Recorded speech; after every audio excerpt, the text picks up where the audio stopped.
What is going on YouTube?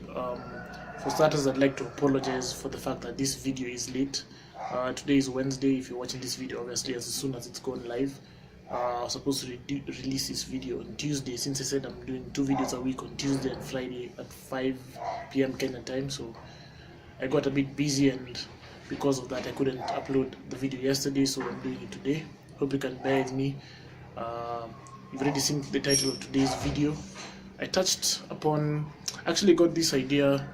I got the idea for this video from a story I did on my Instagram last week, talking about eyeballing food proportion sizes and all that stuff.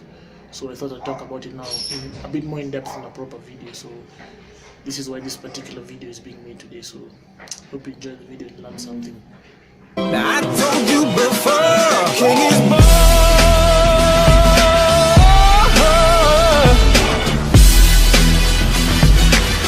Oh yeah.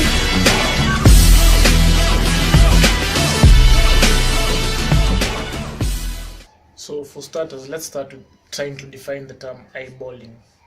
Using your eyes, eyeballing, using your eyeballs, that is. So using your eyeballs to determine the proportions of your meals and the proportions of the sizes of your meals. Basically, how to do that is just on experience. If you know that a handful of rice, for example, it could be white or brown rice.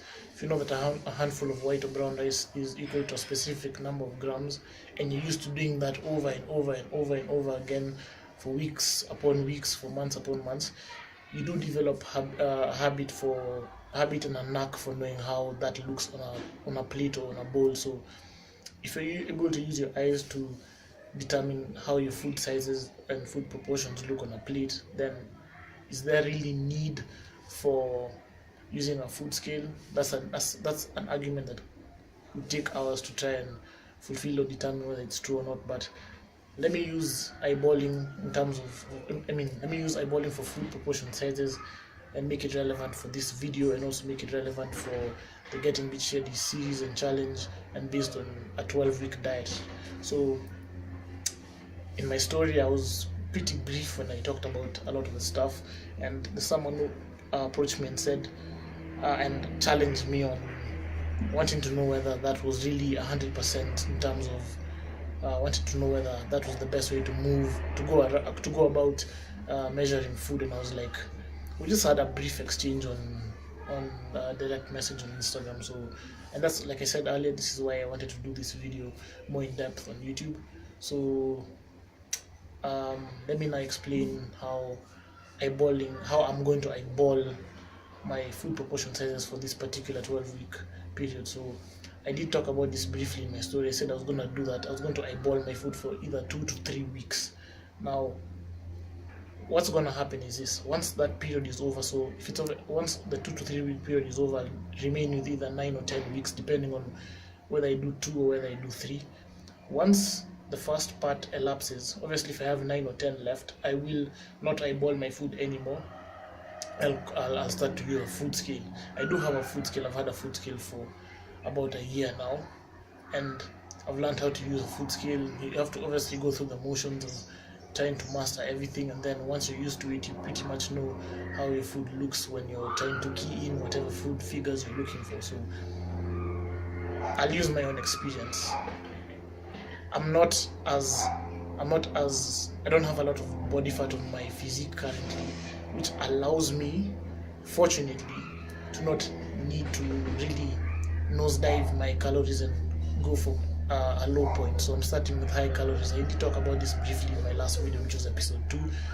I'm starting with relatively high calories, and that means I'm almost in a bulking stage. Yet it's not really bulking. I'm just starting with higher calories than I'm used to, especially if I compare this year to last year. I said I started last year at 2400. This year I'm starting at 2650. So you can already see that that's already higher in terms of the number than last year. But my main point is, because it feels like I'm almost bulking yet I'm not, my numbers are still high. So I don't really have to really measure gram for gram everything, because even when I'm really bulking for, like, say 8 to 9 months, I never use a food scale, because I'm eyeballing and everything is up to par in terms of my numbers. The only time I actually do use a food scale is when I'm dieting, and that's when I'm deep into the diet, because everything counts at that point. You can't really mess around, and you have to be nearly on point gram for gram. If you're gonna be wrong at that point, you better be wrong by, say, 5 grams. Worst case scenario 10, but I think 5 grams is okay. Why I eyeball early on, like I said, is because I have that luxury of knowing the numbers are still high. But as I go deeper and deeper into a cut, between 6 to 8 weeks, I really start to pay attention 100% to everything.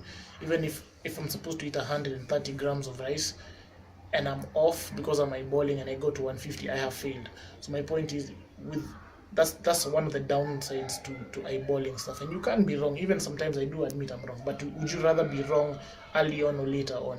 The answer should be early on, because later on, you feel like you're actually not making the progress you're supposed to be making, based on the fact that you're trusting your eyes rather than trusting a scale which is giving you 100% accuracy. So my advice to you, based on my experiences, which you do not have to even take, is that if you're going to eyeball your food proportions on a plate or on a bowl, start early if you're in a 12-week or whatever number of weeks prep, and then delve deep into using a food scale, and you're deeper and deeper, say the halfway stage into your cut when you're dieting, to try and get shredded. So eyeballing isn't the worst thing in the world if you know what you're doing and you have the invaluable experience. Just don't overdo it to the point where you're doing it throughout your whole prep, because you will not get as crisp with the physique as you're looking for. So it might not be for everyone. For me, it is there. I'm using that method of measuring my food early on before I start using a food scale late. So I don't hear people saying, yeah, this guy is not using a food scale. I will use a food scale in about a week to a week and a half to 2 weeks, just not now. So I still do have enough time, and like I said towards the end of the story, but as I talked about last week, I will still get shredded. It's just a matter of time. It's a matter of being patient and knowing what you're doing and not making mistakes along the way. Anyway, that will conclude this video. I hope you guys have learned a thing or two about eyeballing food proportions. Unfortunately, no footage in this video, but stand by for episode 4, which drops on Friday at 5. It should be a good video.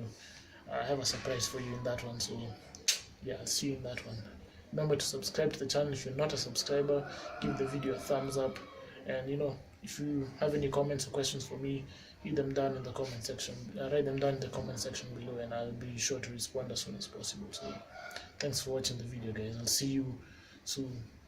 Peace. It's red light. It's red light.